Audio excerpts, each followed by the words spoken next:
In the shadow of history, betrayal is often the darkest scar a warrior can carry.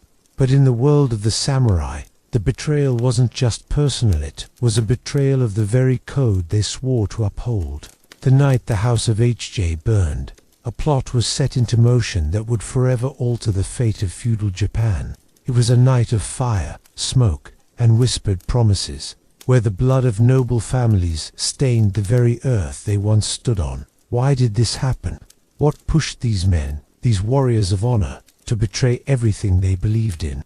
Before the crackling of that fateful fire could settle into ashes, the lives of men, women, and children of samurai who had once been brothers were torn asunder. Join me as we walk through the flames of betrayal and uncover the bitter truth behind one of the most tragic nights in Japanese history. And if you haven't already, subscribe and turn on notifications to stay with us through this journey into betrayal and blood. Chapter 1. The Calm Before the Storm. The tale of betrayal is not born in a single night of rigid festas in silence. In quiet exchanges and behind closed doors, the samurai, warriors whose very lives were defined by loyalty and honor, understood that. They knew the weight of a promise, the price of breaking it. But even the strongest steel can be broken, and even the most steadfast oath can be shattered. At the height of the Kamakura Shogunate, the Hōjō clan sat atop a throne built not just from the blood of their enemies, but from the loyalty of their samurai. It was a clan that had learned the art of survival by bending the very rules of feudal Japan to suit their needs. The Hōjō were masters of deception, wielding political cunning as sharply as a katana blade. Their hold over the shogunate was strong, but as history had taught, no power is ever eternal. The Hōjō's reign began with a strategic marriage and alliance that would see them gain immense power. It was through this alliance with the Minamoto family, the very family that had won the Genpei War, that the Hōjō secured their grip on the military government. Their rule had always been one of subterfuge, a quiet whisper in the halls of the shogunate that spoke of control and manipulation. They didn't wield the power of the emperor or even the grand titles of samurai leaders. They were, in essence, the shadows behind the throne, pulling the strings with an invisible hand. But it wasn't enough. Not for all of them. Among the samurai who served the Hōjō was one man who would forever alter the course of their fate. Yoshio, a warrior of immense skill and honor. His name was synonymous with loyalty. For years, he had fought side by side with the Hōjō, his sword held high in defense of his lord, his loyalty unshakable. But loyalty can be a dangerous thing when it is misdirected, when it is used not for the benefit of the samurai, but for the benefit of those who stand in power. Yoshio, like many others, had come to serve the Hōjō out of duty to his country, duty to his family, and duty to his lord. But as the years passed, something began to stir in the hearts of the samurai who had been under the Hōjō's command. Discontent festered in the shadows. Beneath the surface of loyalty, resentment began to grow, a silent force that none dared acknowledge. It wasn't enough for the samurai to simply serve their lords. They longed for a world where they could stand on their own, where their swords could carve their own destinies.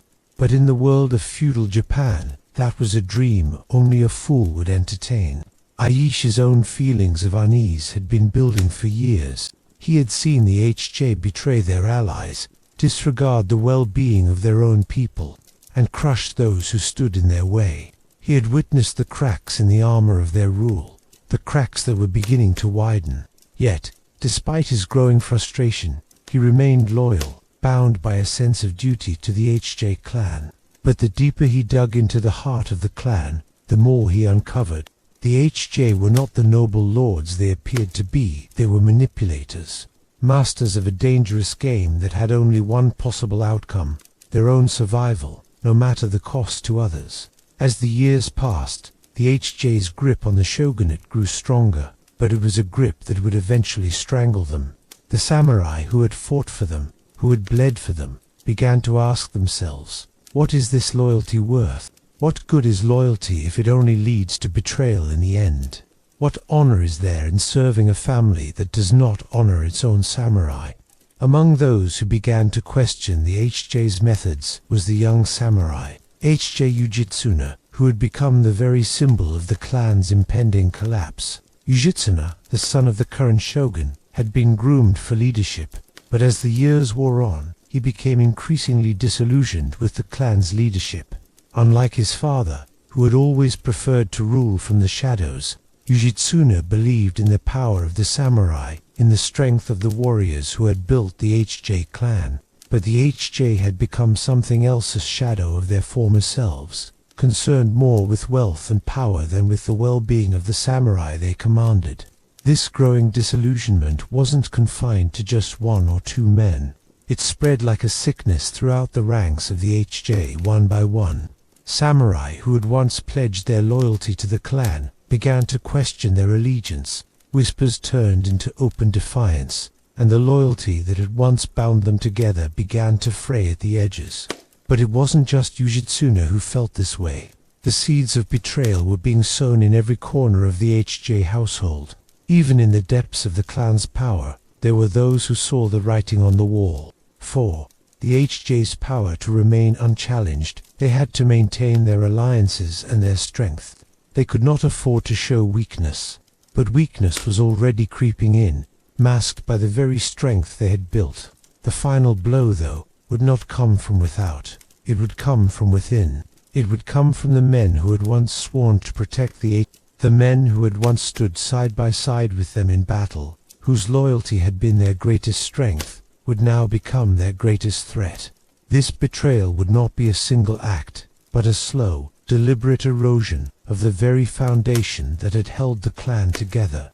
There was no single moment when everything changed, no one event that could mark the beginning of the end.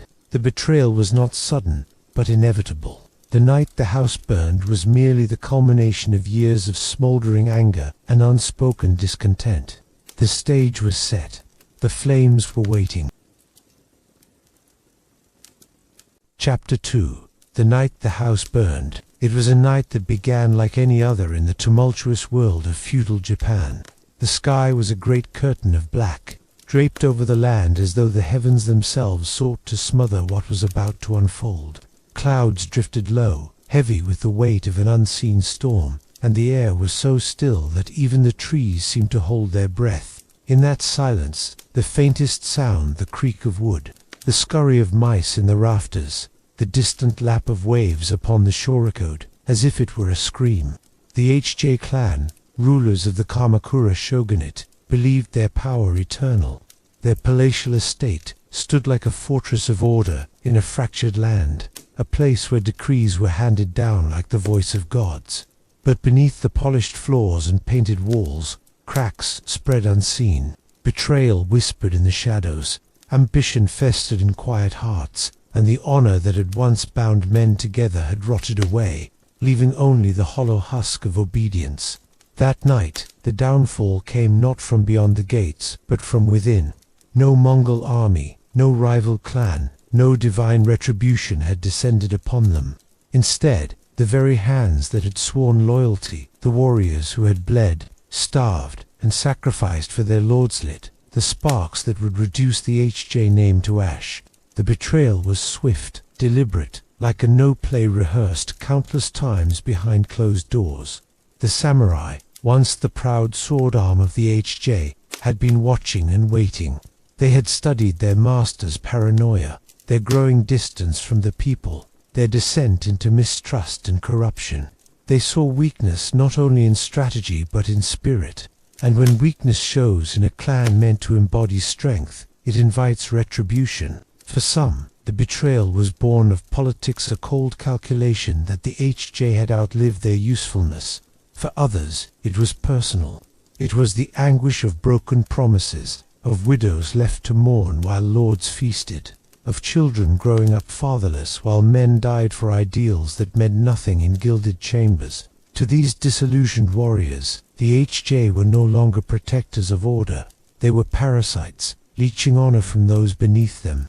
As dusk fell into night, the conspirators prepared. At their head stood Jishi Yoshio, once a stalwart defender of the HJ, a man whose loyalty had been forged on battlefields where the ground drank rivers of blood. To serve had once been his pride, but years of deception and neglect had hardened his heart. His face now carried the cold stillness of stone, his eyes like steel polished by sorrow. The estate stretched wide, a labyrinth of wooden halls and paper screens, gardens lit by lanterns swaying in the faint night breeze. Within those walls, the H.J. family slept in fragile peace, unaware that death crept silently toward them. It began with a single flame, so small it could have been mistaken for a candle left burning by careless hands. But fire, once given breath, grows greedy. It devoured wood, paper, and fabric with the hunger of a beast, long caged.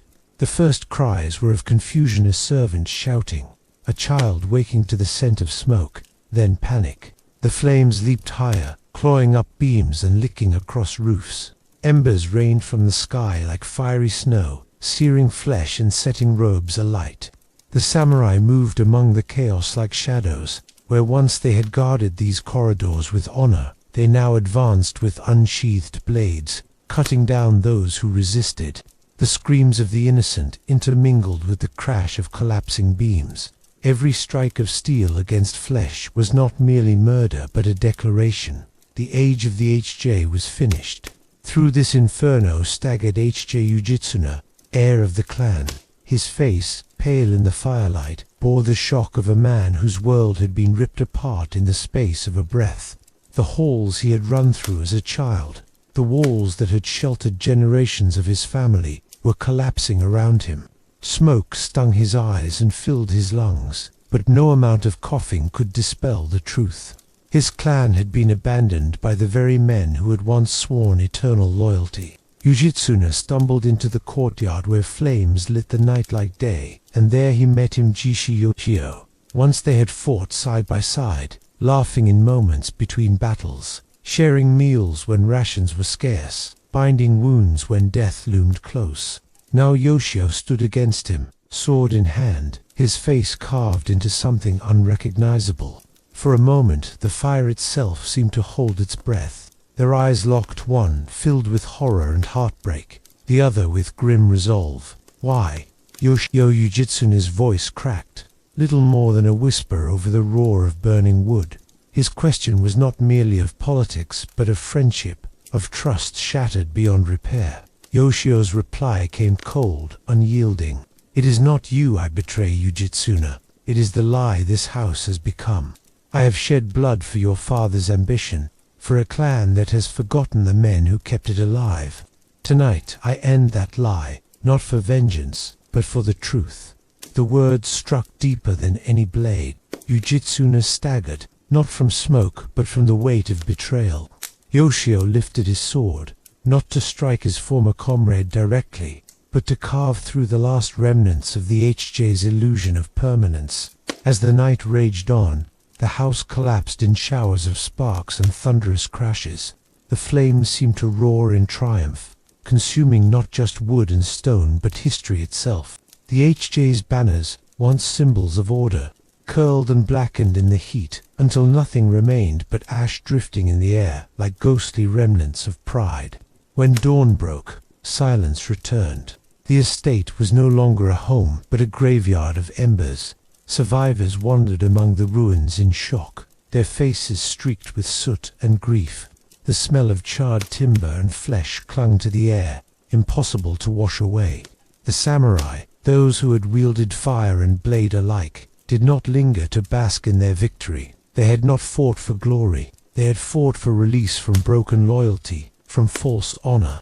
Yet as they looked upon what they had done, many felt no triumph, only emptiness. For in destroying their lords, they had also destroyed a part of themselves.